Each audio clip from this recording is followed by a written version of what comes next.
Today we're going to make a pinch pot out of clay. A pinch pot is a little bowl that we make with our hands. You're going to first start off with a chunk of clay. Now this chunk of clay is not very smooth. We need to roll it into a ball so that it's nice and smooth. So you can kind of press it with your hands to make it into a ball at first. Don't start rolling it until you have a ball shape.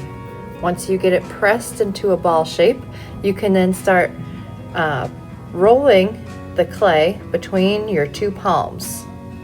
So roll it a little bit, then move it so you can move and roll out another edge of the ball. Roll, turn, until you have a really nice looking ball of clay. The more bumps and cracks that you get out, and the smoother it is, the better your pinch pot will look when you're all finished. So roll and move, roll and turn until you get it just how you want it.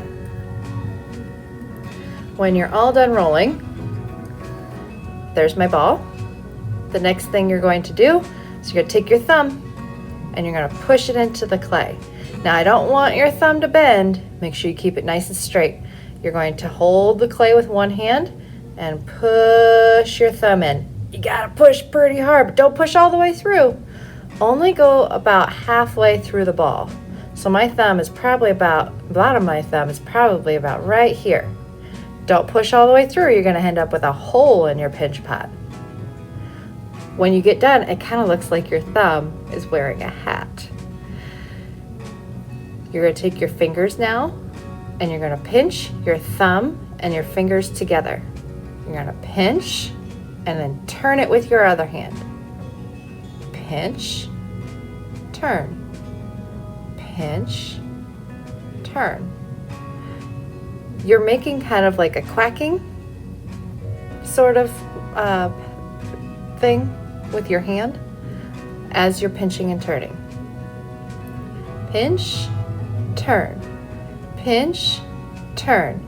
Now as you go, you'll see that your hole is growing. It's starting to turn into a little bowl, but the walls are still too thick. We need to put 2 thumbs in there, and we need to put our elbows together and pinch and turn. Pinch and turn. Now don't have your elbows apart. If your elbows are apart, you're going to pull and you're going to end up making too wide of a bowl. You want to keep your elbows together and pinch and turn. Go around a couple of times, feeling all over the bowl, making sure that there's no really thick parts, but also making sure that you don't get it too thin either. Press just a little bit at a time. You might even want to feel the bottom. Feel the bottom with your thumb and your fingers to make sure it's not too thick as well. If your clay is too thick, then it will have trouble in the kiln when we fire it. So pinch and turn all the way around, feeling all over the place. And when you're all done, you'll see that your pinch pot has grown a lot. Now, right now it's got a wobbly bottom. It won't stand up straight. What we need to do is tap it really gently 3 times. 1, 2, 3. Notice how I didn't drop it. I kind of just gently dropped it on the table 3 times. That makes the bottom of your pinch pot flat. So now it doesn't tip over anymore. Now, if your pinch pot has developed some cracks around the edges because your clay is a little dry, you can use your magic eraser, which is your finger, and you can take and rub those cracks away. Just gently push and smear on top of those cracks, and it will erase all those cracks and get rid of them in your clay. Do this until you are satisfied with how your pinch pot looks. Some of you, it might take longer than others to smooth out the cracks, and that's okay. Keep smoothing until you have a nice pinch pot.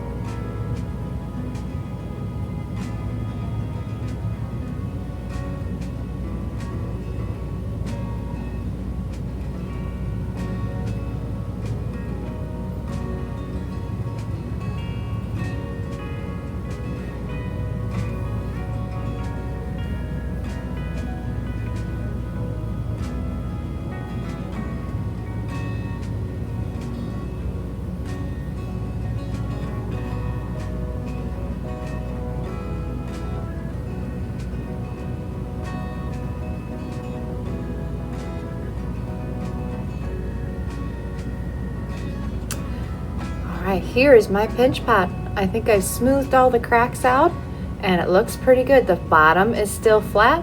The last thing we need to do to identify whose pinch pot is whose is we need to write your initials on the bottom. Your teacher will probably do this, and she is going to write the first letter of your first name and the first letter of your last name on the bottom. So your teacher will want to know, what does your first name start with and what does your last name start with?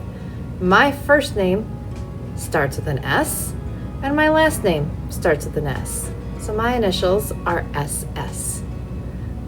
When we're finished making our pinch pot, we're going to leave them out to dry and then we'll fire them in the kiln.